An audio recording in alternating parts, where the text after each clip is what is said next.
Mas eu vou demonstrando e Do lado da bolsa de verde vai ficar lá. Primeira coisa, posicionamento anatômico, tomografia aqui é tudo. Então, como vocês bem sabem, o estômago dos ruminantes é dividido em 4 compartimentos. Então, não, eles não têm 4 estômagos, eles têm um único estômago dividido em 4 compartimentos. Desses, apenas o abomaso é que exerce a função semelhante ao estômago dos monogástricos. Aí eu tenho, por exemplo, quebra de proteína, ácido pepsinogênico, igual os outros animais. O que eu tenho que lembrar? Tem que lembrar que o rumen ele ocupa um adímero inteiro do animal, tá? Lá do lado esquerdo, na totalidade, desde o diafragma, que ele toca ali, né, faz sintonia do diafragma, até a região pélvica. Então, vamos lá para o novo conceito do ruminante. O ruminante, na verdade, é um rumen de perna. Tá? Então, o que eu tenho é um estômago gigante, um compartimento gigante, que ocupa a cavidade abdominal quase toda. E isso tem um impacto muito grande para quem vai clinicar, porque tem que saber o nome do compartimento, onde está, todos os problemas que podem surgir a partir dele, certo? Então vamos lá, aqui a peça ela está aberta, então talvez para vocês entenderem o nome das estruturas e a posição delas, talvez seja tão interessante. Então vamos simular, vamos imaginar um animal em posição anatômica. O que eu tenho mais cranial? A estrutura mais cranial é a chamada de retículo. Tá? Então, por exemplo, tentando montar mais ou menos essa pecinha aqui, vamos imaginar que isso aqui é cranial, isso aqui é caudal. Certo? Então eu vou ter lá o retículo mais cranial e ele obviamente está junto com o rumen, ocupa toda essa região esquerda, está bem próximo ali. São câmaras separadas, mas que ao mesmo tempo se comunicam, tá? O rumen e o retículo. E do lado direito, quem eu tenho lá? Principalmente o abomaso, né?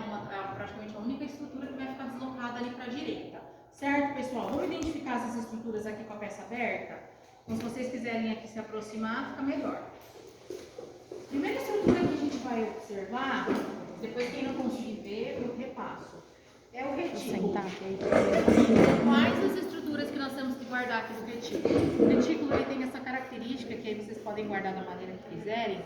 Eu guardo como se fossem favos de mel. Então, nós chamamos de cristas dos retículos. As paredezinhas aqui, olha, e cada compartimento desse, que seria o lugar onde a abelha colocaria o mel, por exemplo, do favo, a gente chama de célula do retículo. Então, 1, 2, 3, ó, cada um desses é uma célula do retículo, ou célula reticular. Essa estrutura que divide cada célula, os limites de cada célula, eu chamo de cristas do retículo ou cristas reticulares. Certo?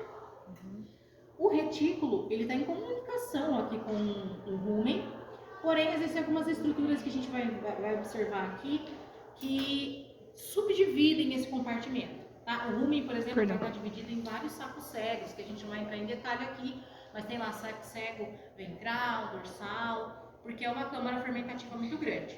Primeira coisa, pode falar.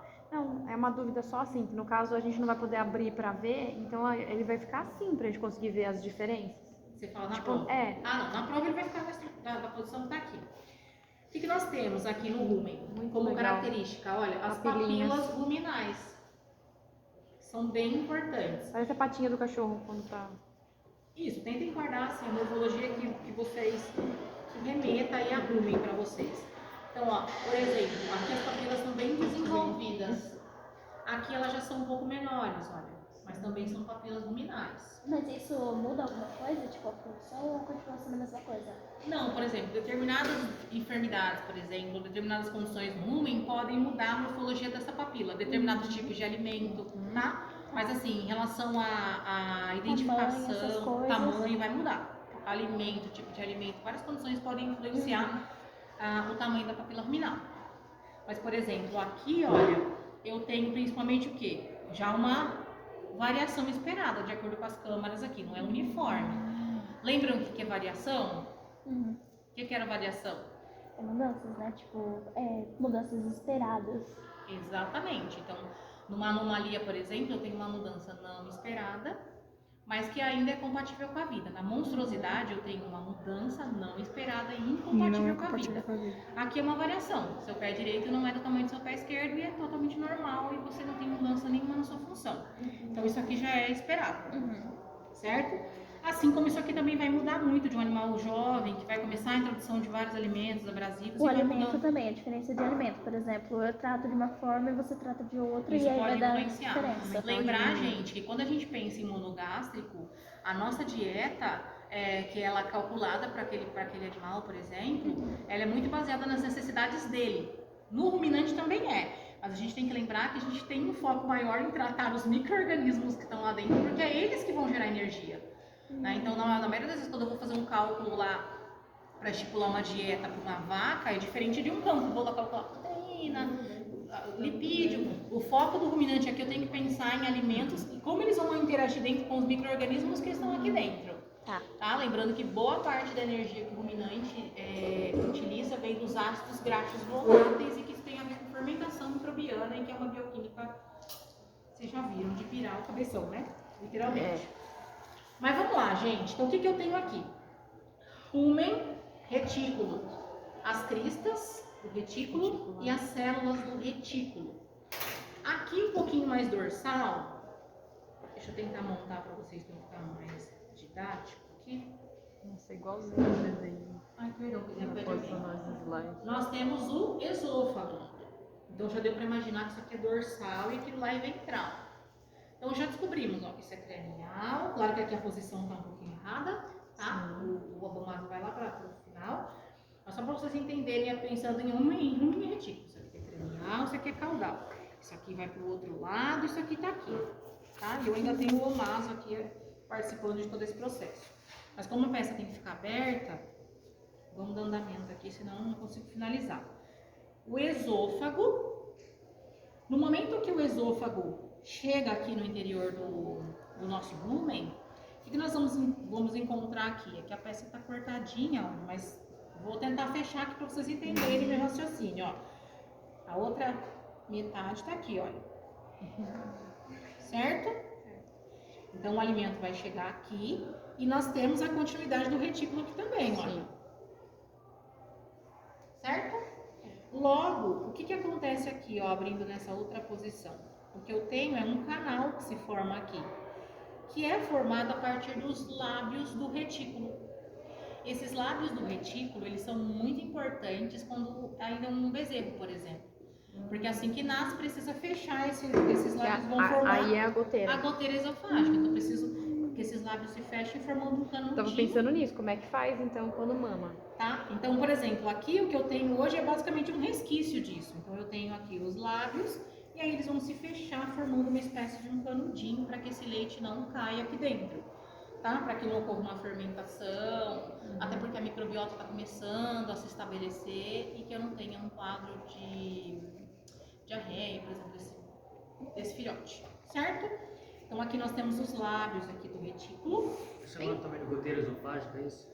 Quando tá lá em vitro, quando é um neonato, por exemplo, acabou de nascer, eu preciso que essa goteira se feche. Então o bezerro, por que ele mama e ele faz esse movimento? Para que se forme esse canudinho. Então esses lábios vão se unir formando uma espécie de um canudinho. Então ele bate com a vaca e faz essa posição para facilitar. Exatamente o que eu fiz aqui, tá? Cadê outra parte? Certo? A partir do esôfago. Mesma coisa, se você vai lá fornecer colostro, tá? Com uma madeira adaptada para o bezerro, você tem que fazer a mesma coisa. Lembrar que tem que inclinar a cabeça dele por conta dessa estrutura. Bom, aí o que nós temos depois aqui? O próximo compartimento que já está aqui super bonito, que é o omaso. Quem lembra qual era a função do omaso? Ah, eu lembro que as comidas ficam entre esses negócios. Esses negócios têm um nome. São as lâminas do omaso. E olha quantas. Ele dá uma gente. espremida, assim. Olha. Não dá? Tipo uma sanfoninha? Isso. Exato. O alimento precisa perder boa parte da água que está aqui dentro dessa camada fermentativa que passa, para que ele fique mais sólido, tá? Para seguir seu caminho. Então aqui nós vamos ter as lâminas do omaso. Nossa, muito legal. Tira o líquido, né? Então o que vai acontecer aqui? É como se eu pegasse vários. Pensa numa massa folhada. Vou colocar tudo ali no meio e depois eu vou contrair. Quando eu vou contrair, eu vou tirar a água e jogo para frente o que é um mais sólido, tá? Então basicamente é isso. Olha quantas lâminas. Nossa, deixa Muitas, né? Lindo, né? Muito lindo. Nossa, bonita. Só por curiosidade, olha, se vocês olharem, tem uns pontinhos assim, Tem. parecem papilas lá da cavidade oral, lembra das papilas bucais? A gente chama de papilas omásicas ou omasais. Então elas também têm função mecânica, vão ajudar nessa etapa. O alimento saiu do omaso, ele vai para onde, gente? Pra abomaso. O abomaso, olha que lindo. Mais bonito que o omaso, só o abomaso. Ai, eu não achei Ah, ele não. bonito. Não. Os É outros porque são tá todos na- mais É bonitos. que tá na peça fixada. Mas qual que é a vantagem? Qual que é a beleza aqui do abomaso? Ele estica e Ele solta. tem essas estruturas aqui, que são as pregas espirais, que permitem principalmente o que? Fazer Expansão. assim. Então é aqui que ocorre a parte química, vamos colocar assim, né, mais resumida, semelhante à dos monogástricos. Então é um órgão bem importante e que gosta de deslocar, né, e sair da posiçãozinha dele ali bonitinho. Mas é um órgão bem bonito. A maioria dos parasitas que a gente tem de importância para ruminantes gosta de viver aqui, né? Ou seja, Então ele é o hemônculos. Ele é a parte Ele é mais ou rebelde. menos um rebelde. Ele fala, eu vou ficar do lado direito e eu vou me deslocar quando eu quiser. Mais ou menos isso. Então por isso que dá cólica. Quando ele se desloca. No ruminante é um processo um pouquinho diferente. Lá no equino é bem característico isso de cólica, né? A síndrome cólica. Mas sim, quando eu tenho uma torção, por exemplo, eu tenho deslocamento, eu posso ter comprometimento vascular, porque às vezes também eu tenho deslocamento de vasos muito associado.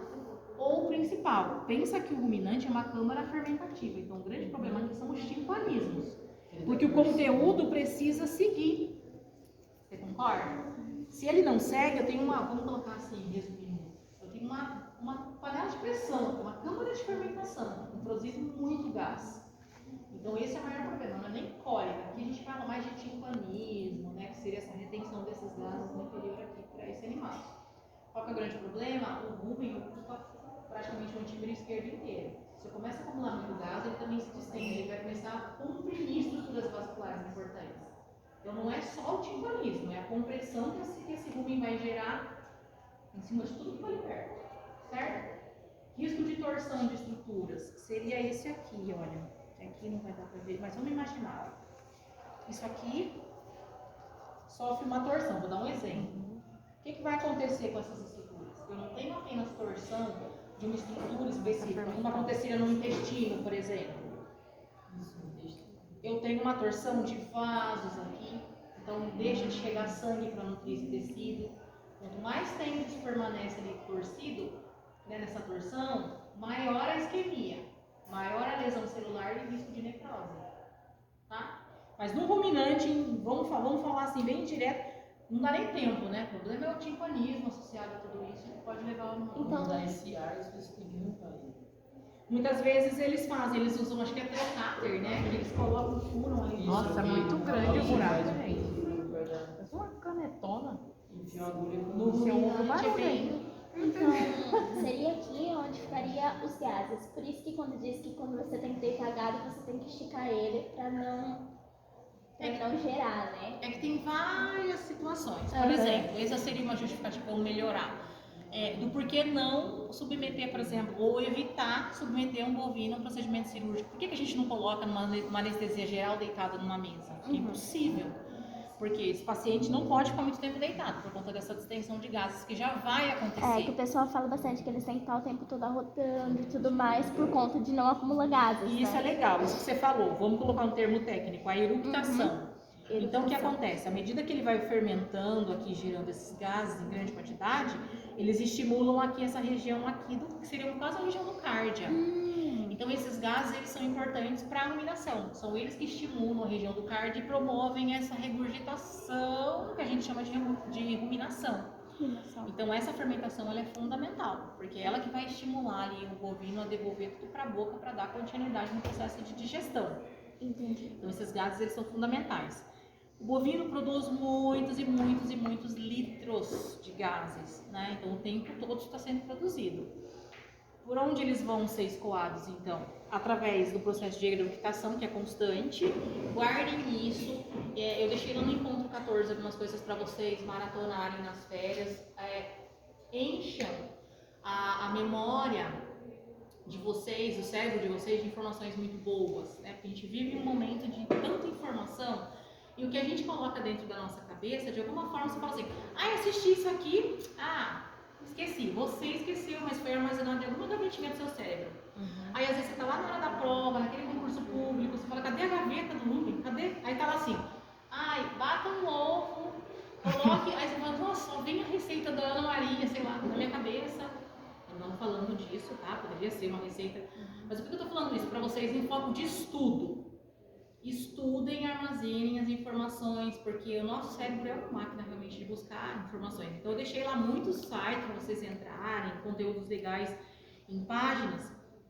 E aí entrem lá e tentem pesquisar de que maneira os animais que nós temos hoje, eles evoluíram, o que mudou, o que não mudou. Então o ruminante é um animal que evoluiu como presa.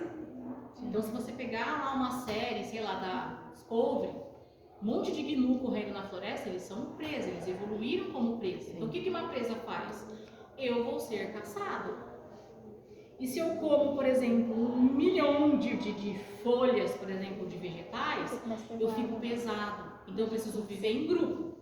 Logo eu evoluí como? Eu como muito e fujo. Procuro um lugar mais tranquilo e devolvo a boca para eu mastigar de verdade.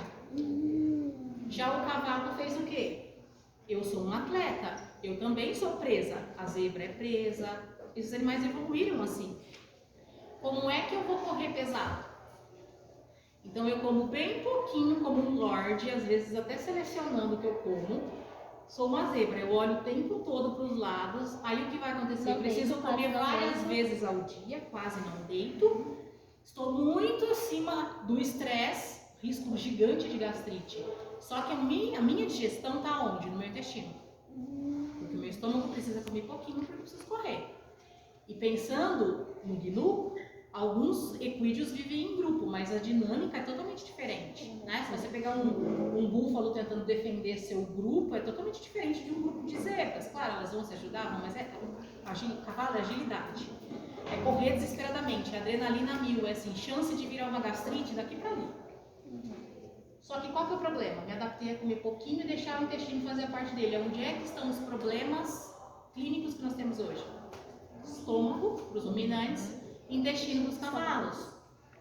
Então essa é a limitação que a evolução trouxe para esses animais. E a gente precisa entender isso para fazer clínica. Grande maioria dos problemas que nós vamos encontrar nos cavalos são de ordem locomotor, músculo esquelético e intestino. É uma forma de tentar sobreviver, mas que acabou trazendo essa penalidade. Qual que é o problema? Na natureza, a zebra vive bem, só que agora eu trouxe esse cavalo para uma baia e agora ele vai comer o que eu quero que ele coma. Entendeu? A pressão que a gente... Lembra do rumen? Então isso aqui vai variar de acordo com... Mas lá na natureza, ao ar livre, bonitinho. Agora eu trouxe essa vaca para o pasto, eu falo, agora você vai comer silo. E hoje eu vou utilizar, sei lá, cana de açúcar. E você não tem nenhum predador. Eu não tenho predador, mas muitas vezes eu tenho algumas outras condições de estresse. Então tenta entender que toda essa parte de ambientação, tudo, a clínica é um geral, mas a gente tem que entender as limitações evolutivas. E se vocês usarem esse raciocínio, vai fazer muito sentido. É a mesma coisa do gato. Né? Você pega aquele leão exuberante, que defende o território, que caça a leoa, que caça, né? Mas é que vai lá e fala, eu sou o rei da selva e tal. O gato é isso, gente. O gato dentro da casa, ele fala, eu mando aqui, não interessa se eu tô assim, caindo das pernas, eu mando aqui. Eu vou urinar em tudo porque eu mando esse território. Só que aí o que eu faço? Lá eu caçava, eu pegava a água da minha presa, não vou ficar bebendo água o tempo todo, eu sou caçador. Aí a gente traz o gato fica estressado e a gente come salgadinho e dá salgadinho pro gato. Olha as mudanças que a gente está trazendo. Então a anatomia é só o início. Enchem a cabeça de vocês de coisas boas. Porque na hora de conversar com o tutor, você precisa explicar isso. Você conhece seu gato? Você não conhece seu gato. Primeiro que o senhor está achando que manda lá, que o senhor não manda. Vamos voltar na história evolutiva do gato. Você ganha o tutor. Bem, eu fui lá na clínica, o doutor falou pra mim que o gato manda aqui em casa. Ele vai começar a pensar diferente. Vou pôr uma ponte aqui. Pra ser dono de gato, você já tem que saber que você não manda em nada, né? Exato. Aí ele fala, vamos pôr uma ponte aqui porque é o gato que manda, enfim. Tá? Professora, Então, gente... eu posso estar enganada, mas posso estar mesmo, por isso que eu estou perguntando. Essa parte, então, toda vai ser aqui, é a glandular. tudo a glandular. A única porção glandular é essa, tá? Perfeita essa colocação. Terminou aqui a porção então do estômago glandular, eu tenho a região do pilório, se vocês verem, ó, tá até mais firme, e em seguida começa o duodeno. Ana, mas e, por exemplo, o intestino não tem importância para a digestão ruminante? Tem, contribui, mas Não a tá. grande maioria aqui, tá? 90% dessa energia vem dos ácidos graxos voláteis. Lá do carbonato, do tirato, certo? Certo. Vamos pro intestino do cavalo? Qual que é a parte? 2 dedinhos Eu quase apoiei. e um dedinho aqui embaixo, que a Juliana já deve ter mostrado para vocês lá. Eu tô sentando. O que nós temos que guardar? Topografia. Quem é que fica aqui do lado direito? Nós vimos que lá o ruim fica do lado esquerdo. Aqui no cavalo, o mais importante, que está do lado direito, é o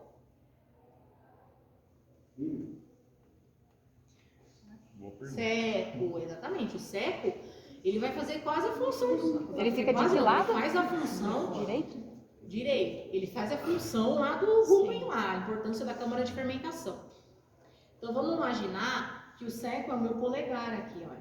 Tá? Então, eu vou fazer isso e isso.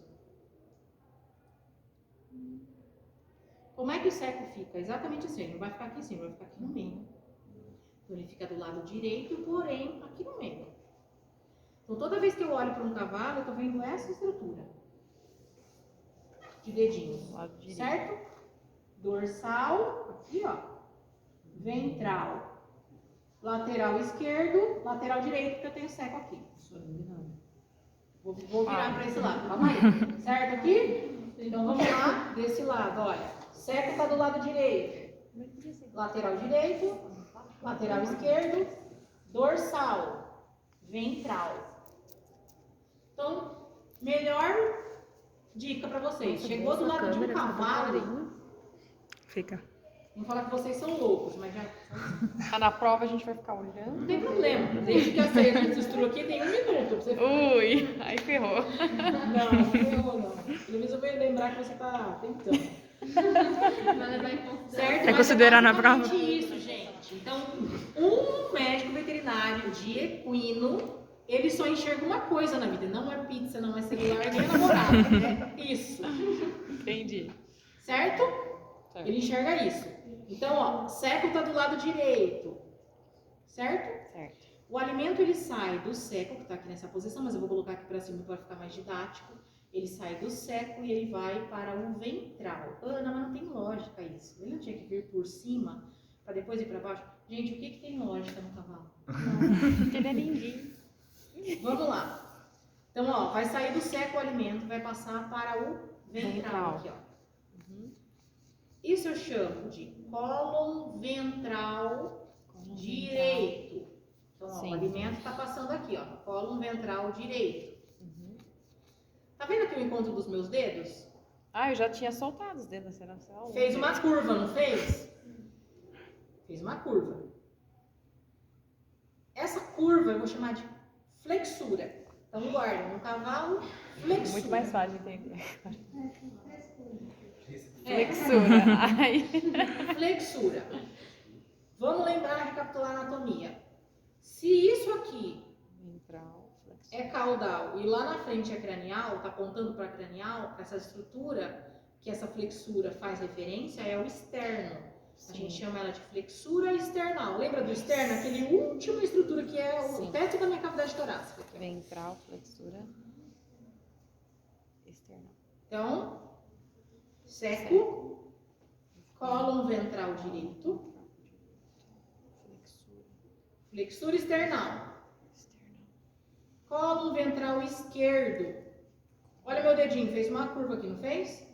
Entendam que essa loucura de curva aqui, quem tá fazendo é o alimento. Olha o cavalo. Começa embaixo para subir o negócio para cima. Para subir para cima não tem como, né?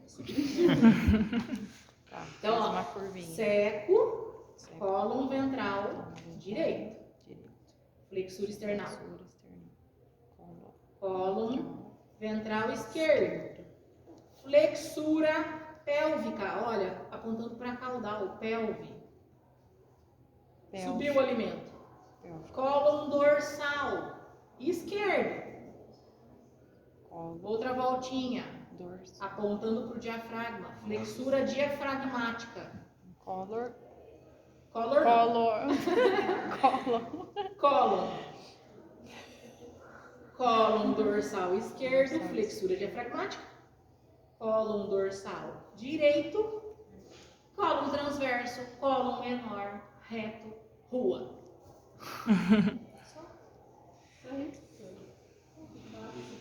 Vocês precisam guardar essa ordem. Não, pra ficou depois fácil, mas encontrar é. as estruturas aqui. É aqui o Vamos lá, vamos ventral. tentar. Eu acho melhor vocês guardarem o celular, aprenderem e depois chegar lá no esôfago, entra dentro do estômago, como nós já vimos, né, na aula passada, do corpo, região pilórica, e aqui está passando para o duodeno. Claro que aqui, por exemplo, retirou o pâncreas, todas as estruturas que a gente pulou na cavidade. Então vem o duodeno, depois chega o jejuno, e aí aqui nós temos Professora, o jejum. A separação exata? Não, ué, desculpa. Pode falar. Não, é porque lembra no cachorro que tinha uma pincinha? Exatamente, Tem lá pincinha? na flexura do duodeno jejunal, que marcava a transição. Aqui fica difícil ver porque tá tudo, tá? Os alunos tiram justamente, ó, tá vendo? Aqui eu não tenho as preguinhas assim do mesentério aqui, a serosa. Olha que bonita aqui, tá? Então, aqui eu separei o que é jejuno, mas quem acompanhou aqui viu que foi difícil colocar na posição, então eu vou só mostrar, não vou desmontar, certo? Então vem seguindo lá, jejuno, ilho, enfim, até chegar no seco. Mas eu queria mostrar aqui pra vocês, que lá no tom talvez não ficou tão evidente como aqui. Olha só, a serosa, né? Nós vimos que o meso refere à serosa, então mesentério, serosas que vão aqui recobrir as alças intestinais. Olha os vasos. Então, só para vocês entenderem, cadê ele? Qual que é o seu nome? Oséias, o impacto do que você me falou sobre a torção, não é só a torção de uma alça, é uma torção de vasos. Olha, acabei de fazer uma torção aqui nesses vasos. Quanto tempo que demoraria para necrosar? Ah, depende, é variável. É. Tá, mas pensa assim. É porque só para passar mal, só uma torçãozinha deve ser mais tranquilo, Sim, mais mas rápido. Agora, depende da necrosar, causa né? também. O grande problema aqui é o comprometimento vascular. Porque quando eu tenho esse comprometimento vascular, o que vai acontecer com esse tecido? Morrer. Deixa de chegar. Oi? O que vai causar aqui a partir desse? Eu vou bloquear a passagem de sangue. Então eu chamo isso de isquemia. O que vai acontecer? Vai deixar de chegar o oxigênio nessas células aqui e também nutrientes. Como que funcionava? Lembra lá na patologia? A princípio, conforme falta o oxigênio, as células vão entrar num processo onde eu tenho lá a entrada da água, ela vai tentar lá com as bombas de sódio e potássio, colocar essa água para fora, tirando o sódio, aquele mecanismo todo. Porém, a água vai entrando, não é? E ela não ia engurgitando as organelas? E aí vocês vão lembrar que uma dessas organelas eram os lisossomos. Então, quando eu tinha um lisossomo lá que se rompia, liberava ali o conteúdo dele, as enzimas, enfim, eu começava a ter a degradação dessa célula. Mas era a liberação do cálcio do retículo endoplasmático liso no citoplasma que marcava o que a gente chama de ponto de não retorno. Quando a célula atingir esse ponto de não retorno, ela morreu. Tá? Então, o que é a necrose? É a morte celular. Mas ela não tem como ela voltar. Se ela morreu, não. Por isso que às vezes o clínico vai abrir. Depende, por isso que a gente está falando que depende da causa. Se é um enterólico, por exemplo, deixa eu pegar um enterólico só para vocês terem uma noção. São enterólitos, com compressões que se formam dentro do intestino de um cavalo. Eu tenho um desses. Nossa.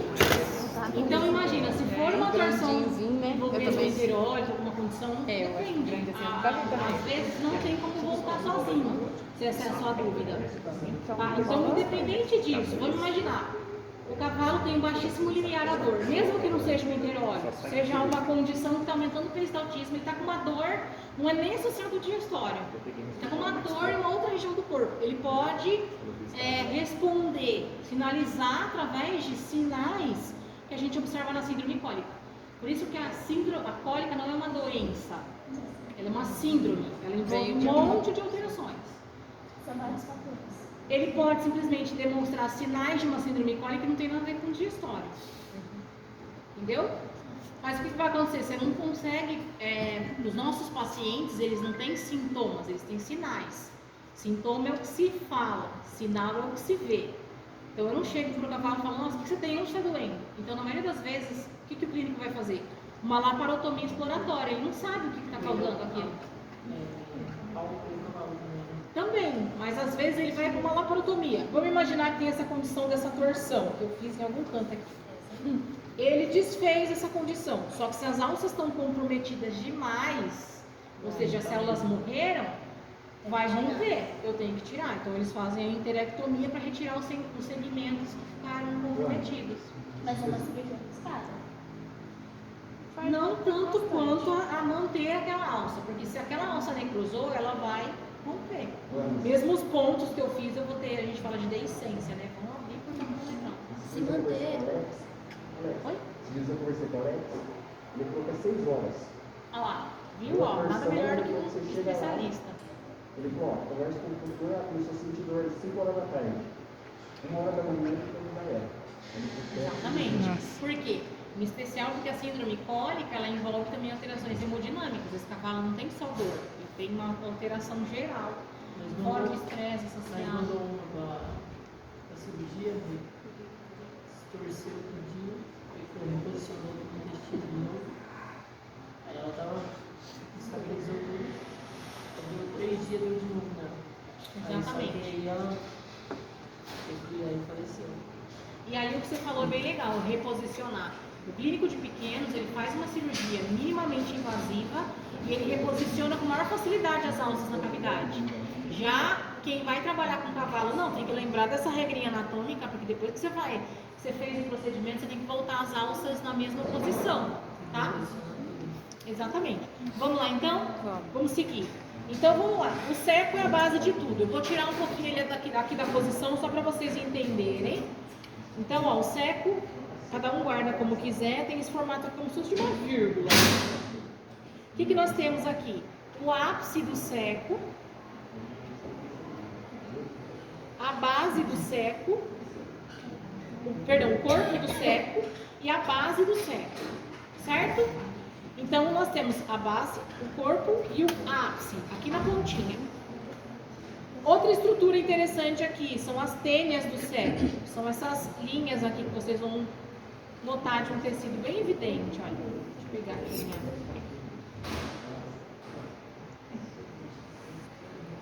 Aparece a costura. Isso, pode guardar dessa forma.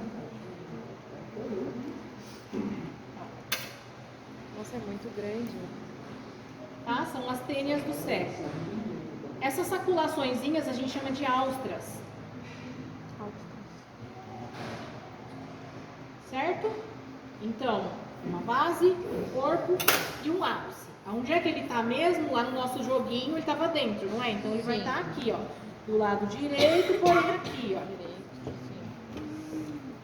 Então se eu olhar, na verdade, no cavalo, em decúbito dorsal, vou imaginar que ele está deitado na mesa, com as costas apoiadas na mesa. E os membros para cima, o seco, quando eu abro a cavidade, é a primeira estrutura que eu vejo ali no meio. Tá? Cercado pelas alças que nós vamos ver agora. Por isso que o clínico vai retirar o seco, vai retirar essas alças, depois ele tem que reposicionar tudo de novo, voltar na mesma posição, porque senão pode acontecer uma cólica pós-cirurgia, né? Ou até as aderências, que é o problema maior. Vamos lá então, gente. O seco tá aqui, vou tirar ele aqui pro lado, vocês sabem que ele não fica aqui, mas eu vou manter ele aqui só para vocês guardarem na mesa. E eu vou fazer a mesma coisa no dia da prova, para vocês guardarem a referência do que é direito, do que é esquerdo. Certo? Então aqui nós temos direito e ali nós temos esquerdo. Certo? Certo. Então vamos lá. Agora eu vou tentar posicionar aqui como se o animal estivesse na vida real. Então vamos lá. Só para vocês entenderem. O alimento acabou de chegar. O alimento chega, ele vai passar para dentro do seco, onde eu tenho boa parte da minha câmara de fermentação, onde vocês vão auscultar. E depois que ele sai, vamos tentar olhar aqui embaixo, olha. Ó, aqui outra tênia também, ó. Essas aqui do colo ficam mais evidentes. Depois que ele sai, para onde ele vai mesmo? Vou deixar assim na posição que vai ficar na prova, tá? Então lembrem que não é a posição dentro do cavalo. Colo. Depois que ele sai do seco? Isso. Direito. Vamos lá, deixa eu colocar na lateral aqui pra vocês. Do jeito que torce, dificulta mais. Cadê o ápice dele? Tá lá do outro lado. Meu Deus. Cara, é muito grande. Você é louco. Então agora eu desmontei o que eu tinha montado e coloquei na posição que nós vamos ter na prova, certo? Então, ó, o seco eu vou manter aqui, chegou na prova, vocês sabem que isso aqui já é direito. Certo? Então o alimento vai sair aqui do seco e ele vai, olha, então o alimento vai para o ápice, volta para a base, e da base que ele vai seguir para o interior do colo. Deixa eu ver se alguém para me ajudar, ficaria bem mais fácil. O quê? Para você segurar? Segurar aqui o seco para eles conseguirem olhar. Você vai segurar aí? Aí fica mais fácil. O seco tá aqui, o alimento vai vir, olha, aqui. Então, ó, base do seco, ápice, corpo, base. Então, o alimento retorna para a base e vai fazer esse caminho aqui, ó. Então, não confunda. Certo? Então, vai passar pelo colo.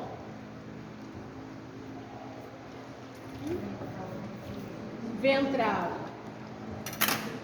Direito.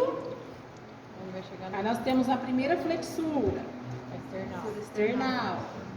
Segue pelo cólon ventral esquerdo. Terceira flexura aqui, a segunda que é a pélvica. Cólon dorsal esquerdo. Volta aqui, ó. Notem que aqui, ó, vamos lá, só para vocês entenderem, são dois cólons diferentes. Um tá aqui, que eu vou segurar aqui, e outro tá aqui. Olha a divisão deles aqui, ó. Jesus Cristo. Não é a tênia, é meso mesmo, olha. Um tá aqui e outro tá aqui. A tênia vai estar só no seco, né? A tênia. Eu tenho na extensão das outras alças também, mas se atém aqui, pelo menos a posição anatômica, olha. Então aqui eu tenho um cólon, que nós sabemos que é o ventral, e aqui o dorsal. Então uma dica, por exemplo, o dorsal ele é um pouquinho mais largo, porém eu tenho as flexuras, não guardem isso 100%. Tudo bem? Tá. Então aqui, ó, um lado, outro lado. Vou separar aqui só para vocês entenderem que são duas alças totalmente diferentes. Mas elas estão juntinhas, então se vocês olharem assim na prova, fica parecendo uma coisa só. Mas são duas. Meio mesinho. Tá? Isso, é o mesentério. Deu para entender? Sim. Então vamos lá. O que eu tenho? Professora, aqui é a diafragmática? Isso, vamos lá. Vamos colocar na, diafragmática. vamos colocar na posição, que fica mais fácil para você entender. Então, a posição seria essa. Vamos virar tudo de novo, porque eu acho que vocês não vão entender se for assim. Ó. Meu Deus. Vamos entender uma coisa. Quando eu abro a cavidade, eu vou ver esse ápice do seco. Então, vamos imaginar que a barriga do cavalo está aqui Pra cima. e as costas do cavalo estão ali. Certo? Por isso que a gente está vendo aqui, está falando ventral, professora, mas está em cima. Mas imagine que ele está numa outra posição. Aqui o cavalo está com a parte da coluna vertebral apoiada na mesa.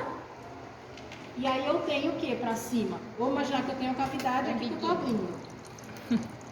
Então o que eu vou ver assim que eu abro? O ápice do seco. Primeira coisa que eu vejo. Certo? Então essa seria a posição. Logo, isso que está aqui em cima, você concorda para mim que é ventral? É dorsal em relação ao que eu estou vendo, mas topograficamente é o ventral. Porque o dorsal do cavalo está lá embaixo. Então o dorsal ele é um pouco maior. Ventral um pouquinho mais estreito aqui. É assim, na posição fica melhor. Tá? Entendi. Deu para entender? Só que qual que é o problema? Na regrinha eu expliquei para vocês que primeiro passa pelo ventral. Então o que vai acontecer? Vai passar pelo ventral, exatamente, para depois subir. Só que eu tenho algumas flexuras. E esse é o problema. Imagina um enterólito desse aqui passando e ele chega na etapa das flexuras. Como é que ele vai avançar? Nossa. Principalmente porque eu tenho no ventral alças mais finas, vamos colocar assim. Deu para entender? Por isso que vocês vão ver depois lá na clínica, com a Ju, com os professores, que tem alguns pontos específicos aqui em que é muito mais fácil parar o objeto. Da mesma forma que o médico veterinário vai auscultar cada uma dessas câmaras e vai definir o que, se tem uma torção, onde ela está, baseado nessa topografia, certo? Então, uma regrinha que nós fizemos, que é essa regrinha aqui, olha, eu mostrei para vocês com o cavalo em pé. Agora a peça aqui, a gente está olhando como se o cavalo estivesse deitado. Ventral e dorsal embaixo. Parte ventral para cima, parte dorsal aqui embaixo, certo? Certo. Isso, só que não tem como a gente fazer esse malabarismo, mas é basicamente isso, É mais fácil entender. tá? Então vamos lá, pra gente entender o que é, pra gente entender. Exatamente isso, pra E fazer a vamos lá, dorsal. onde está a diafragmática então? Fica mais fácil olhar assim, tá? Com ela dobradinha. Então, ó, notem que a base do meu cego ficou aqui embaixo. Por quê? Quando o cavalo está em posição quadrupedal, ela está em cima. Ele vai lá do lado esquerdo, do lado direito. O número de cargas, enfim.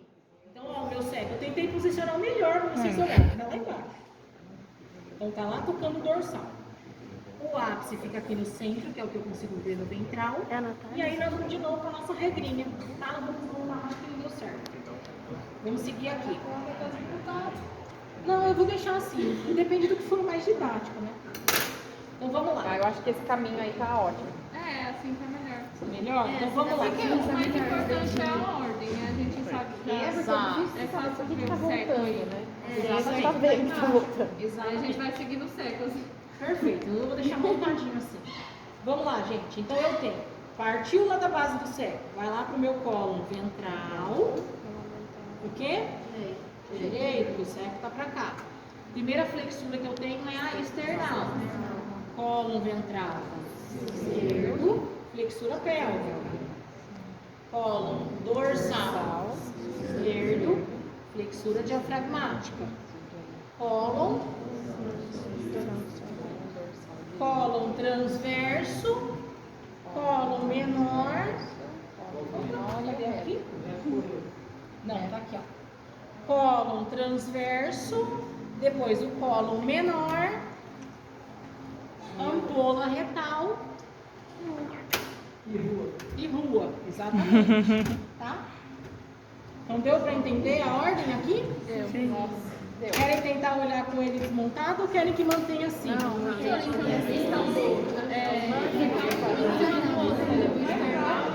Já porque é melhor você guardar essa posição. Imagina que o cavalo